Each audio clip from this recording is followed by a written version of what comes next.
سورہ آراف کے 7ویں رکوع اور 8ویں پارے کے 14ویں رکوع میں اللہ رب العالمین ارشاد فرماتا ہے ان ربکم اللہ الذی، بے شک تمہارا رب اللہ وہ ہے جس نے خلق السماوات والارض فی 6 ایام، آسمان و زمین کو 6 دنوں میں پیدا فرمایا، ثم استوى علی العرش، پھر عرش پر استوا فرمایا، یعنی آسمان و زمین کی پیدائش کے بعد عرش کو پیدا فرمایا۔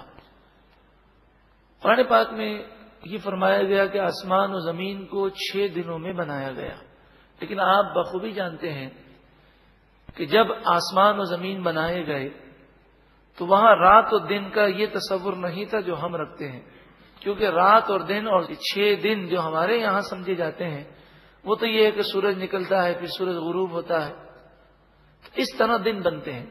لیکن اس وقت تو جب کائنات بن رہی تھی تو یہ نظام شمسی کا وجود نہ تھا، تو مفسرین نے اس کے 2 معنی بیان کیے۔ فرمایا ایک معنی تو یہ ہے 6 دن سے مراد یہ ہے کہ دنیا میں جو 6 دن کی مقدار ہے، ایک دن میں 24 گھنٹے، تو 6 دن میں جتنے گھنٹے ہیں جو وقت ہے، اس وقت کی مقدار میں اللہ تعالی نے پوری کائنات کو بنایا۔ اور دوسرا فرمایا کہ یہ دن سے مراد کیا ہے وہ اللہ ہی بہتر جانے، کہ دن ہمارے والا دن مراد ہے یا دن سے کوئی اور مراد ہے، تو اس لیے فرمایا کہ بس ہم اس پر ایمان رکھتے ہیں۔ فرمایا 6 دن میں بنایا، اس کی حقیقت اللہ ہی جانتا ہے۔ سوال یہ ہے کہ وہ رب اگر فرمائے کن ہو جا فیکون، تو وہ ہو جاتا ہے، تو کائنات ایک لمحے سے بھی کم وقت میں بن جاتی، 6 دن میں کیوں بنایا گیا؟ فرمایا اس میں اللہ تعالی کی حکمتیں ہیں، اس کی مصلحتیں ہیں، اور ایک حکمت لوگوں کی تعلیم ہے، ہر کام کو وہ بتدریج کریں، اطمینان سے کریں، یہ لوگوں کی تعلیم کے لیے بھی ایسا کیا گیا۔ دیکھیں نا، وہ چاہے تو ہم بیج بوئیں، رات کو بیج بوئیں، صبح دیکھیں تو اتنا بڑا درخت ہو جس کے پھل لگے ہوئے ہوں، لیکن اس کا ایک نظام ہے، پیدا تو وہی کرتا ہے، لیکن اس نے ایک نظام رکھا کہ بیج سے پودا، پودے سے درخت، پھر درختوں سے پھول اور پھول سے پھل، ایک پورا اس کا نظام ہے۔ یغشی اللیل النہار یطلبہ حثیثا، رات اور دن کو وہ ایک دوسرے پر ڈھانپتا ہے، اس طرح یطلبہ حثیثا کہ دن فوراً رات کے پیچھے آتا ہے اور رات فوراً دن کے پیچھے آتی ہے۔ یعنی آپ دیکھیں، دن جا رہا ہوتا ہے، رات آ رہی ہوتی ہے، یہ معاملہ کوئی جلد بازی میں نہیں ہوتا بلکہ بتدریج ہے، کوئی ایسا نہیں محسوس ہوتا کوئی طوفان آ گیا، کوئی ہنگامہ کھڑا ہو گیا، غیر محسوس طریقے سے ہم رات سے دن میں چلے جاتے ہیں اور دن سے رات میں آ جاتے ہیں۔ پھر اسی طرح راتیں بڑی ہوتی ہیں اور پھر آہستہ آہستہ راتیں چھوٹی ہوتی ہیں، تو یہ بھی کوئی دھماکہ نہیں ہے کہ جناب آج رات کو سوئے تو رات جو ہے ہماری 12 گھنٹے کی تھی اور کل ہم سوئے تو رات جو ہے 3 گھنٹے کی ہو گئی، ایسا نہیں ہوتا، بلکہ اللہ تعالیٰ نے ایک ایسا نظام بنایا جس سے ہماری زندگیوں میں کوئی خلل واقع نہ ہو۔ والشمس والقمر والنجوم مسخرات بامرہ، اور سورج اور چاند اور ستارے اللہ کے حکم کے پابند ہیں، جو وہ فرماتا ہے وہی کرتے ہیں۔ کوئی بھی چیز ہم بناتے ہیں، کتنی اعلیٰ قسم کی مشین بھی لے کر آئیں، وہ چلتے چلتے ناکارہ ہو جاتی ہے، اس کی صلاحیتوں میں فرق آ جاتا ہے۔ قربان جائیے میرے رب کی قدرت پر کہ ایک سورج بنایا گیا، وہ ہزاروں سال سے روشن ہے، ایک نظام کے تحت چل رہا ہے، 1 سیکنڈ کا بھی فرق نہیں پڑتا۔ الا لہ الخلق والامر، سن لو اسی کے لیے ساری مخلوق ہے، والامر، اور سارے معاملات کا اختیار صرف اسی کو ہے، وہ جو چاہے کرے۔ تبارک اللہ رب العالمین، اللہ جو رب العالمین ہے، سارے جہان والوں کا پالنے والا ہے، وہ بڑی برکت دینے والا ہے، اس سے وابستہ تو ہو جاؤ۔ دنیا میں در در کی ٹھوکریں کیوں کھاتے ہو؟ ارے اس کے دربار میں جھک تو جاؤ، وہ بڑی برکت دینے والا ہے۔ اپنے معاملات اس کے سپرد کر کے تو دیکھو وہ کیسا کرم فرماتا ہے۔ ادعوا ربکم تضرعا وخفیا، اپنے رب سے دعا مانگو روتے ہوئے، تضرعا گریہ زاری کرتے ہوئے، وخفیا اور دل میں بھی دعا مانگو، یعنی زبان سے بھی دعا مانگو، اور جب زبان سے دعا نہ مانگو تو چلتے پھرتے تمہارا دل اللہ کی جناب میں دعا کر رہا ہو۔ دعا سب سے افضل عبادت ہے، اس لیے کہ سب سے زیادہ توجہ انسان کی دعا میں لگتی ہے۔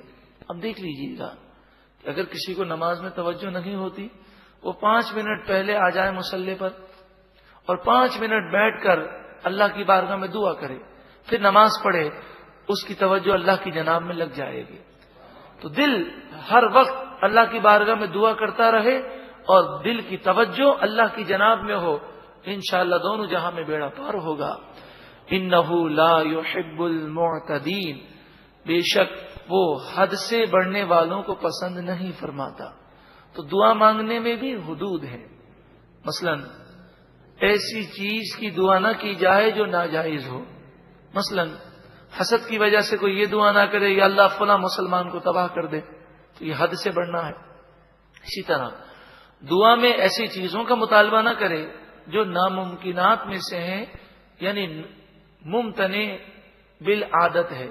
مثلا وہ یہ نہ کہے، بوڑھا شخص یہ نہ کہے کہ پروردگار تو مجھے 25 سال کا کر دے۔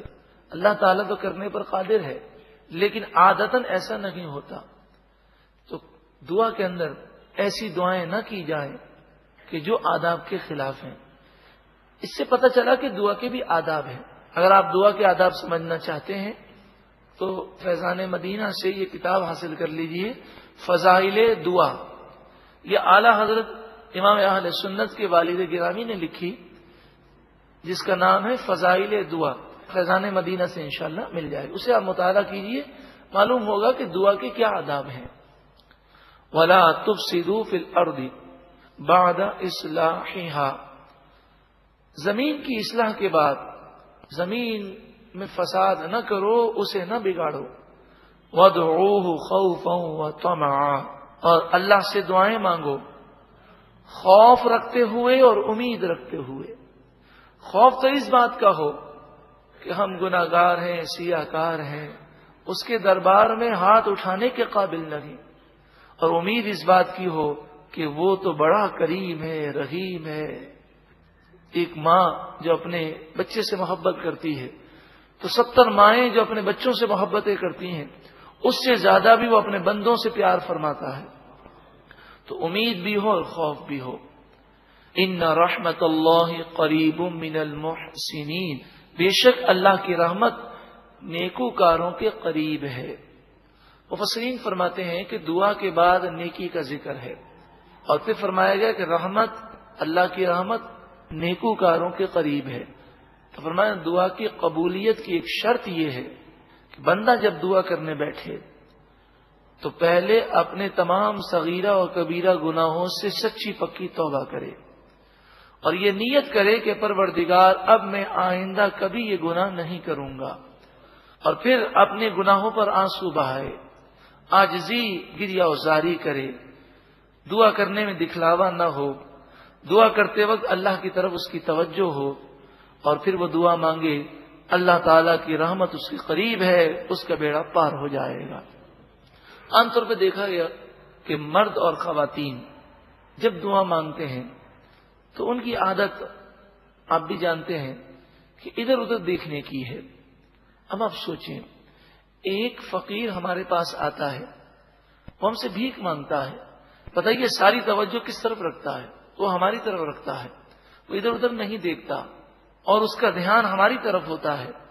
تو دعا کے اندر دھیان اللہ کی طرف ہو، اور ادھر ادھر دیکھنا یہ دعا کے آداب کے خلاف ہے۔ اسی طرح بعض لوگ دعا کے دوران انگلیوں سے کھیلتے ہیں، انگلیوں کو موڑ لیتے ہیں، ہاتھ بند کر لیتے ہیں، یہ بھی دعا کے آداب کے خلاف ہے۔ دعا کے اندر نگاہیں نیچی ہوں، ہاتھ پھیلے ہوئے ہوں، ہتھیلیاں قبلے کی جانب یعنی آسمان کی طرف ہوں، کیونکہ دعا کا قبلہ آسمان ہے، تو ہتھیلیاں اس طرح ہوں بالکل سیدھی، اور اس طرح جیسے بعض لوگ یوں کر لیتے ہیں، اسے موڑ لیتے ہیں، بعض اس طرح یوں کر لیتے ہیں، بعض اپنے گھٹنوں پر رکھ لیتے ہیں۔ تو دعا کا ایک طریقہ ہے، ایک ادب ہے۔ تو دعا کے اندر ہاتھ سیدھے ہوں تاکہ ہتھیلیاں آسمان کی طرف ہو جائیں۔ افضل یہ ہے کہ ہاتھ سینے کی سیدھ میں ہو، یا پھر وہ کندھوں کی سیدھ میں ہو، یا چہرے کی سیدھ میں ہو، یا اتنے بلند ہو جائیں کہ بغل کی سفیدی ظاہر ہو جائے۔ اب بغل کی سفیدی سے یہ مراد ہے کہ جب احرام کی حالت میں کوئی ہوتا ہے تو آپ جانتے ہیں کہ وہ میدان عرفات میں اس طرح ہاتھ بالکل بلند کر کے دعا مانگتا ہے، چونکہ قمیص پہنا ہوا نہیں ہوتا تو بغل نظر آتے ہیں، تو اس طرح ہاتھوں کو بلند کر کے تنہائی میں رو رو کر دعائیں مانگیں، بڑی دعائیں مقبول ہوتی ہیں۔ اصل بات یہ ہے کہ جس سے مانگ رہے ہیں ساری توجہ اسی کی بارگاہ میں ہونی چاہیے۔ وَهُوَ الَّذِي يُرْسِلُ الرِّيَاحَ، اور وہ ذات جو ہواؤں کو بھیجتا ہے، بُشْرًا بَيْنَ يَدَيْ رَحْمَتِهِ، اللہ کی رحمت بارش سے پہلے یہ ہوائیں خوشخبری دینے کے لیے آتی ہیں۔ یہ جو محکمہ موسمیات والے پیشن گوئی کر دیتے ہیں، تو اللہ تعالیٰ نے ایک نظام بنایا ہے، بارش کے آنے سے پہلے ہواؤں کا انداز بتا دیتا ہے کہ بارش برسنے والی ہے۔ اور یہ بادل لاتا کون ہے؟ اللہ تعالیٰ کی قدرت سے ہوائیں لاتی ہیں، ان ہواؤں کو چلاتا کون ہے؟ اللہ تعالیٰ چلاتا ہے۔ سائنس اور محکمہ موسمیات والے ہواؤں کا انداز تو بتا سکتے ہیں، ہوا کہاں جا رہی ہے، کہاں آ رہی ہے، لیکن وہ رخ چینج کرنے پر قادر نہیں، حتیٰ یہاں تک اذا اقلت سحابا ثقالا، یہاں تک کہ جب وہ ہوا ایک بھاری بادل کو اٹھا کر لاتی ہے، جو پانی سے بھرا ہوا بادل ہوتا ہے، سقنا ہو، ہم اس بادل کو لے جاتے ہیں، لبلد میت، ویران اور بنجر زمین کی طرف۔ کبھی کبھی ایسا ہوتا ہے کہ بادل چھا جاتے ہیں، بارش کا امکان ہوتا ہے، بارش نہیں ہوتی، بادل آگے بڑھ جاتے ہیں، تو اللہ تعالیٰ جہاں چاہتا ہے بادل پہنچتے ہیں۔ فَأَنزَلْنَا بِهِ الْمَاءَ، پھر ہم نے نازل کیا اس بادل کے ذریعے پانی کو۔ یہ پانی کس نے نازل کیا؟ اللہ نے نازل کیا۔ فَأَخْرَجْنَا بِهِ مِنْ كُلِّ الثَّمَرَاتِ، پھر ہم نے اس پانی کے ذریعے ہر قسم کے پھل پیدا کیے۔ اس پانی میں، اس زمین میں یہ صلاحیت کس نے دی کہ بیج رکھا جائے تو پودا بن جاتا ہے؟ اس پودے میں یہ طاقت کس نے دی کہ وہ زمین سے پانی کھینچے اور اس میں پھول بھی پیدا ہوں، پھر پھل بھی پیدا ہوں؟ کذالک، اسی طرح، نخرج الموتى لعلکم تذکرون، ہم مردوں کو نکالیں گے، اسی طرح مردوں کو ہم پیدا کریں گے۔ یہ ساری باتیں اس لیے فرمائی جاتی ہیں تاکہ تم نصیحت حاصل کرو۔ مفسرین بڑی پیاری بات ارشاد فرماتے ہیں آپ دیکھیں، ایک پورا پودا ہے، ایک پورا درخت ہے، اس پر پتے ہی پتے ہیں، آم آپ کو کہیں نظر نہیں آتا، لیکن اللہ تعالی کی قدرت ہے کہ اس نے اسی درخت میں یہ طاقت پیدا کی کہ ایک جگہ پر اس کے پھول لگتے ہیں اور پھر وہ کیریاں بنتی ہیں، پھر کیری جو ہے وہ آم کی شکل اختیار کرتی ہے۔ تو رب العالمین جس چیز کا وجود نہیں اسے وجود دینے پر قادر ہے، تو کیا انسان اگر مر جائے تو دوبارہ اسے بنانے پر کیا وہ قادر نہیں؟ یقیناً قادر ہے۔ والبلد الطیب، اب بڑی پیاری مثال سمجھائی جا رہی ہے۔ قرآن پاک سننے والے تو بہت ہیں، مگر بہت کم لوگ ایسے ہوتے ہیں کہ قرآن پاک سن کر ان کی آنکھوں سے آنسو جاری ہو جائیں، قرآن پاک سن کر وہ علم اور معرفت حاصل کر لیں۔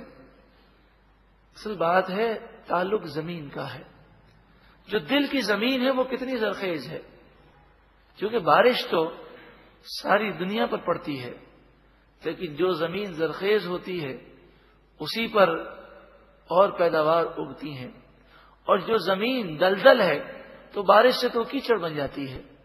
فرمایا والبلد الطیب، اور اچھی زمین یخرج نباتہ بإذن ربہ، اچھی زمین سے اس کے رب کے اذن سے خوب پیداوار نکلتی ہے۔ والذی خبث، اور جو زمین خبیث ہو یعنی ناپاک ہو، بنجر ہو یا دلدل ہو، پتھروں پر اگر بارش برسے، جیسے روڈ ہے، روڈ پر کتنی بھی بارش برسے، روڈ پر آپ کو کبھی پیداوار نظر نہیں آئے گی۔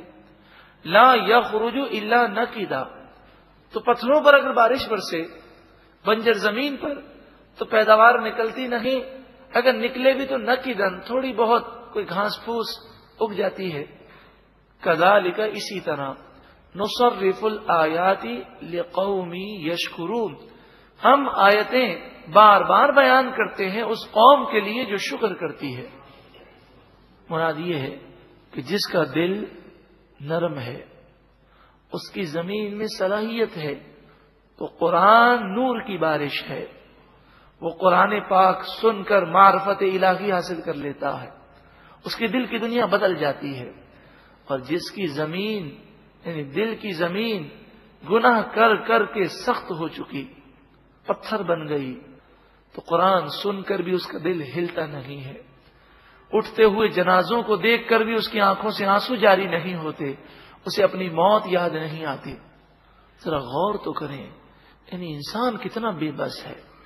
آپ نے لوگوں سے تو سنا ہوگا کہ سنا ہے کہ کوئی ایک صاحب بتا رہے تھے کہ کوئی دولہا تھا کہ جس کے 3 دن شادی کو گزرے تھے، اور وہ ولیمے کی تیاری کے لیے گوشت لینے کے لیے گیا اور ایکسیڈنٹ ہو گیا۔